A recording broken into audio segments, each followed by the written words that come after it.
নমস্কার বন্ধুরা, ভিন রাজ্যে ঘরকন্যা একটা ব্লগ ভিডিওতে সবাইকে অনেক অনেক স্বাগত। তো রাখি পূর্ণিমার আগের দিন থেকে তো আমার ভিডিও ছাড়া হয়নি, তো ভিডিও করেছিলাম, আপলোড করা হয়নি। তো সেই জন্য ভাবলাম যে আজকে যেহেতু ভিডিও করা আছে তো ভিডিওটা আপলোড করে দেই। তো দেখো ভাইয়েরা সবাই এসেছিল, তো দিদি ও ডল্টুর মা এখন রাখি পড়াচ্ছে, তো আমি রাখি পরিয়েছি। তারপর দেখো রাখি পূর্ণিমার পরের দিন বাবা মা এসেছে, তো দেখো মায়ের কি অবস্থা হয়েছে 4 দিন ট্রেনে জার্নি করার পর। 2 বছর পর আমার মায়ের সাথে আমার দেখা হলো। 2 বছর পর কেউ আছে এরকম আমার মতো যে 2 বছর পর মায়ের সাথে দেখা হয়? কমেন্ট করে জানিও। তারপর আমি আর তপু পেয়ারা মাখা খাচ্ছি। তো আমাদের গাছের পেয়ারা, আমাদের বাড়িতে 3টা গাছ হয়েছে পেয়ারা, তো অনেক পেয়ারা হয়েছে, তো খাওয়ার লোক নেই, সেই জন্য আমি বলেছি নিয়ে আসতে।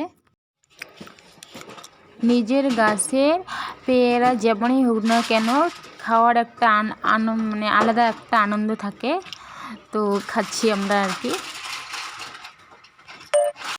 তারপর বিক্রমের জন্য শুকটা পাঠিয়ে দিয়েছে ওর মা।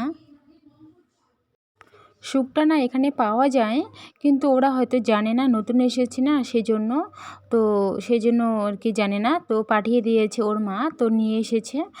তো তারপর কচুরলতি তো এখানে পাওয়া যায় না, তো আমরা বলেছি যে কচুরলতি নিয়ে আসতে, যেহেতু অনেক দিন থেকে কচুরলতি খাই না, তো সেই জন্য নিয়ে এসেছে। তারপরে এদিকে দেখো পেয়ারাগুলো 5 দিন হয়ে গেল না, পেয়ারাগুলো একটু কীরকম হয়ে গেছে।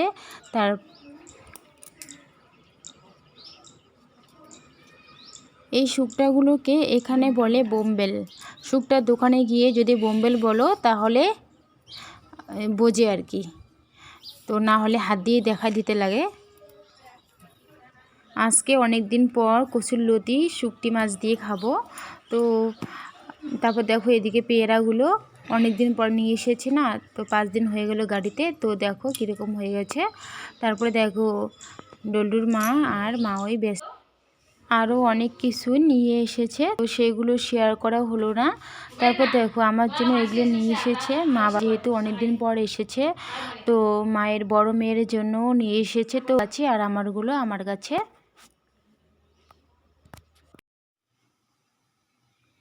তারপর আমাদের এখানে একটা গাছ আছে সজনা, তো ওখান থেকে সজনার পাতা নিয়ে এসেছে মা ওই আর মা, তো আমরা এখন সজনার পাতা ভাজি করব।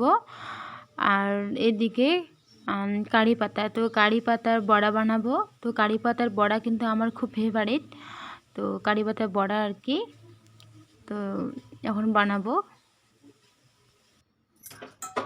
সজনার পাতার সেকা কিন্তু দারুণ লাগে খেতে, তো কালকে সেকা বানাবো, তো আজকে ভাজা করি একটু।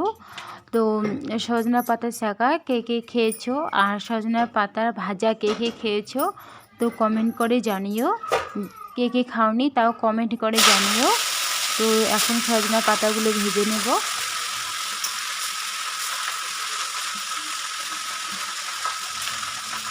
আগে না কোনোদিন সজনার পাতা ভাজা খাইনি, শুধু সেকা খাইছিলাম, তো এখন এই সজনার পাতা ভাজা ওরা খায় মাওয়াইরা, তো তা দেখে আমিও খাই, তো সেই জন্য আর কি। তো একটু লবণ দিয়ে দিলাম, তারপরে না একটু মনে হয় তেল কম হবে, একটু তেল দিতে হবে, একটু তেল দিয়ে দিই, একটু তেল দিয়ে দিলাম, তারপরে এখন দিয়ে নেব।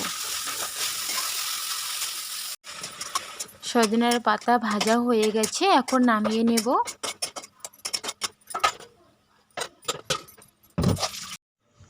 তারপর আমাদের একটা ভাঙা আলমারি ছিল, তো ওটা পড়েছিল ওই কাঠটা আর কি, কাঠগুলো নিচে, তো আমরা ভাবলাম কি ওগুলো দিয়ে একটা কোনো কিছু বানানো যাক, তো ওটা দিয়ে একটা বিছানার মতো বানাচ্ছে আর কি বাবা। তো বাবা যেহেতু কাঠ মিস্ত্রি, কাঠের কাজ জানে, তো বাবা বানাচ্ছে, এটা বানিয়ে দিয়েছে, তো ভালোই হলো বসার। তো দেখো তৃষার এখানে এখন বসে আছে, আমাদের বসার জায়গা, বসে টিভি দেখা আর একটু বসার আর কি ভালো হইলো। আগে তো বসার জায়গা ছিল না, এটা ফাঁকা ছিল আর কি।